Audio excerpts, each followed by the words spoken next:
morning to all. Great to be here.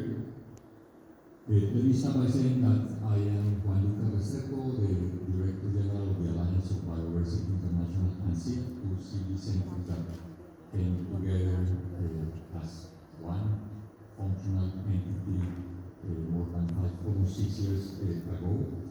And in the past iteration of GFAiR, I held a dual-hatted role, and I was for a while the Director for Partnerships and Advocacy of GFAiR. That was my second hand. And during that time, we built, together with the regional fora, with the eminent experts, one of the few CGI-wide policies that have been approved at all levels of the system, which is this engagement framework for partnerships and advocacy. And as it is a policy of principles and approaches, and at the partnership level we are all bound to implement it, because that's what policies are for. So as the Alliance, what we basically have decided to do is to walk the talk. And last year, in our senior management team, we said, okay, where do we want to see ourselves in 2030? What are the key drivers and levers we want to go for beyond just good research? And we defined 4, 2 of which are very critical for this conversation. One is called Fit for Partnering.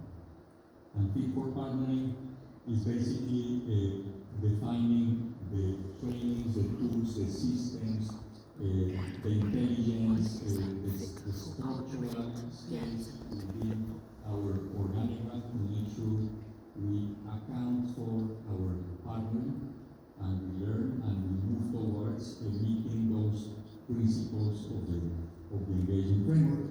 And the second one, as important and related, is culture driver, where a couple of weeks ago we approved our first culture framework that has to do with values, behaviors, and the incentives that, of course, need to be there to better partner over time.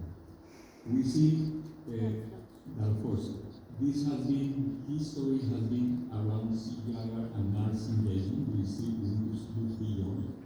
I want to talk about NARS, so National Agricultural Research and Innovation Systems, and I'm very pleased to see that GFAiR is GFAiR today, basically signaling that direction, so we better understand our connections and work with private sector extension and many other factors that are critical for research to reach the millions in this field.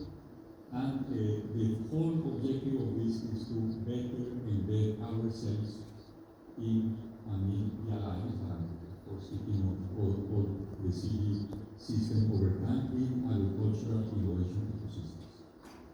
Just to finalize, I got a couple of numbers that I really like, and this is for 2024. So in 2024, the Alliance signed 852 sub-agreements that implied resources, handling resources for more than $33 million, which means that we are already, and you can look at this through many centers, that we can really rely on already active and deep ecosystem of collaboration and partnership that we just need to optimize, and we need to get better. And this is what the discussion needs to be about. Of course, not only with those relationships implying resources more, but sharing other types of resources such as knowledge, etc. Thanks. Thank you, Juan. So